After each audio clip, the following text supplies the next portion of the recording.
Ever since my interaction with the mime yesterday, I haven't stopped wondering about what sets the not actors apart from one another. After a while, the number scratched into Dale's skin came back to me. 3 eights. I've started to believe that 3 is the number of pretenders, of actual pretenders, that is, those who react to iron. I'm not sure what exactly that means in regards to upper management, since I can hardly imagine the mime being a part of it. But if my theory is correct, that means that there are 2 more of them. I didn't know what I would achieve by figuring out which ones are which, but I was sure it would help somehow. The whole iron thing would indicate that, contrary to my former belief, not all of the not actors used to be humans who got turned. I think that some of them, the 3 in question, are and always have been of another nature, that they never were human to begin with. It still feels weird to type it out, but I guess that would make them fairies. Or maybe something different yet. That's at least what I was thinking before my conversation with Dale at work today. Not that it would matter anymore, but first things first. The dancing squid-beaked girl, the sugar plum fairy, was named after the ballet dance by Tchaikovsky. This is something that Maxine told me when we first met. She also confided in me that she had never met her former handler. To this day, she doesn't know anything about them. This greatly unsettles both of us, seeing as even though they could, of course, have merely quit or gotten fired, it's well possible that they didn't make it. Thinking back to what happened to Joshua, it's more than likely that a creature as aggressive as the fairy might have gotten rid of her pesky actor entirely. I believe I mentioned that Maxine and I were looking for a new enclosure for the Sugar Plum Fairy a while ago. Mitchell's dad, his name is Mike by the way, met with us today to seal the deal about the trailer he had been offering us. We inspected it, and it really is very nice and spacious, as well as a lot more modern than that old shack she currently lives in. It offers enough room for her to move about and dance whenever she wants to. We transported the trailer to the park with the help of both Mitchell and his father. Once we were there, Dale did as promised and paid us part of the price for the enclosure, Maxine and I covering the rest. After Mike had left and we had set up the fairy's new home in the back of the candy section, the 4 of us began to discuss how we should rehouse the not actor. On a side note, I truly admire how Dale can keep up his douchey act in front of my colleagues. You wouldn't think the 2 of us had ever talked privately from the way he treats me when we're not alone. I think the correct word is aloof. Then again, I did catch him smirk at me when we were installing the lock on the door of the new trailer, and Mitchell ever so gracefully managed to trip over the entrance step. I guess it's not much of a surprise, though. If I were Dale, I'd probably want to uphold my reputation as well. We should take things slow, Mitchell suggested. Let's give her the time she needs. She'll come around sooner or later. Nonsense, Maxine replied, shaking her head. She's been on that stage dancing for the last 3 weeks. She paused to think for a second. Actually, I think it's been even longer than that. Well, my point is that she's not going to get curious about the trailer. Like, ever. We have to introduce her to it somehow. I mean, if she doesn't learn that it's better than the old one, what's the point? Maybe we should capture her and lock her in for like a day or 2. She'll notice eventually that it isn't so bad, and then she'll get used to it. We just need to, push things a bit, I explained, looking at my coworkers' faces expectantly. Sounds good, Dale said. You think we can do it? I asked. My manager chuckled and shook his head. Hell no. But it's going to be fun watching you 3 get chased by Madam Squidbeak, so do go ahead. Actually, I think Leah's right. It'll be hard catching her, but we've done it before. We'll manage, Maxine said, sounding affirmative. Dale shrugged. Hey, this was your brain-dead idea. I'll stay out of it. You ladies can do whatever you think works. But, just try not to make too big of a mess, okay? I don't really want to bother the cleaning staff at the moment. They're probably at home enjoying their leave. They don't want to deal with your guts all over the place. He explained casually. I knew he was exaggerating. You're just trying to scare us, Mitchell remarked coldly. Dale laughed and patted him on the back. Of course I am. Then, just before turning to leave, he added, "Or am I?" We heard him giggle to himself as he walked off. I know Dale's just being a dick, but he got me," Maxine admitted, shuddering. "Kinda makes me wonder what happened to my predecessor." "Don't worry about it. Let's just try and figure out how to go about this," I told her, squeezing her shoulder reassuringly. The three of us made our way over to the Sugar Plum Fairy stage. She was dancing as rapidly as ever, not paying us onlookers any mind. We stood and stared at her for a little while, each of us contemplating about the best way to get her down there and into her new home. "It'd be best if we could lure her away somehow," I remarked. "She's only dangerous when her beak is out. It'd be perfect if it didn't have to come to that." "She feels threatened so easily, though," Maxine argued. "A net would come in handy right about now." Maxine and I turned to look at Mitchell. "What? I'm just saying, if we could catch her like a fish or something." His voice trailed off when Maxine rolled her eyes and I shook my head at him.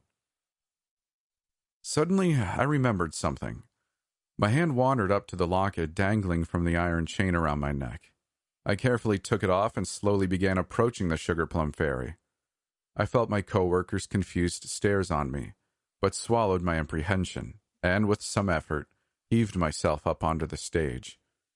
I was standing right next to the not actor now. She still wasn't paying me any mind, fingers cramped around the necklace. I lifted my arm and held it out in front of me. Her reaction was instantaneous. She spun around and stared at me with her dark, large human eyes. She was still standing on her tiptoes, frozen in place and glaring at the locket, seemingly in disbelief. I took a step towards her. The locket swung forward and missed her face by mere inches. The Sugar Plum Fairy stumbled backwards, a motion so atypically ungraceful and inept that I almost felt a bit sorry for startling her. Then slowly, the skin of her face began to tear. A large, disgusting red rip formed right in its middle, parting her mouth and nose from her eyes and forehead. She wasn't even using her hands to take it off this time. The two pieces of skin simply peeled off on their own, and with them, her lips and eyes.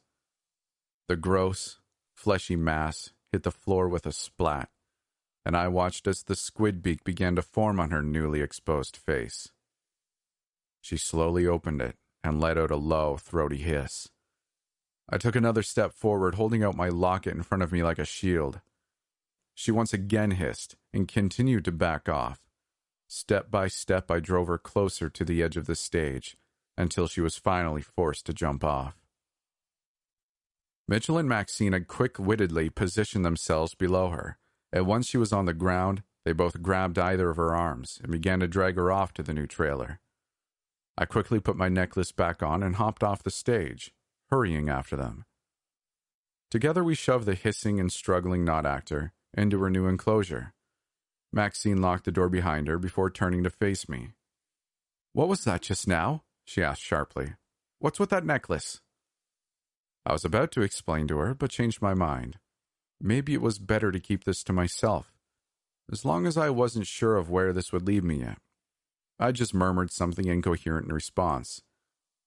We waited outside of the enclosure for a few minutes. From the sounds of it, the Sugar Plum Fairy was throwing herself against the door in an attempt to break free. But she soon stopped and the noises from inside the trailer ceased.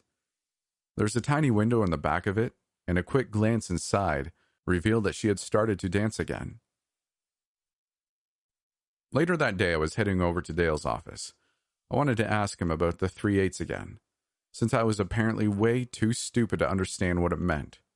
Sure, the Sugar Plum Fairy seemed to have proven to be fey, but something about it didn't feel right. Like I was missing something really important. Plus, I felt like I couldn't see the woods for the trees, if you get what I mean. I've mentioned it before, but I still wasn't sure what knowing about upper management would get me. I found Dale in a nervously excited state. He was pacing to and fro in his small office, mumbling to himself. He hadn't bothered to shut the door, but I didn't want to startle him by barging in either. So I just stood in the doorway for a while, awkwardly staring at him. When he finally noticed me, he nearly jumped, but quickly regained his composure and urged me to come inside. He closed the door behind us. "Something wrong?" he stammered. Yeah, well, I got a question, but first, what's going on? Dale bit his lip, then looked me in the eyes and slowly reached up to rest his hands on my shoulders. They know. What? I stared at him in confusion. What do you mean? I thought they were going to leave it be. I thought they weren't going to bother. But they know. They know and they're angry. My manager's voice sounded almost desperate. I thought you could figure it out in time, but it's too late. They know. Yeah, about that. I mean, you said finding out about all this would help, but I don't really understand how. Not removing his hand from my shoulders, Dale leaned in, and in a hushed tone, began to explain. It's all about knowing who they are and what they are. Knowledge is power here. If two people make a contract, there are always certain stakes. Don't ever think both sides are equal. One of them always holds the crappier end of the bargain. However, if there's a third party, a third person, who knows about the contract and the stakes in the bargain, that'd mean that they'd have power too. At least in this case. And maybe they could pressure the one with the better conditions into making things less awful for the other ones. You wanted me to blackmail upper management? I inquired with wide eyes. Yes, basically, but it's too late for that. They just talk to me and they always talk to me. I hate it when they talk to me. His voice trailed off and he took a deep breath. Tomorrow was the last day you're coming into work. That's so you can have some more time with Mr. Scratch. You like him, and I know that.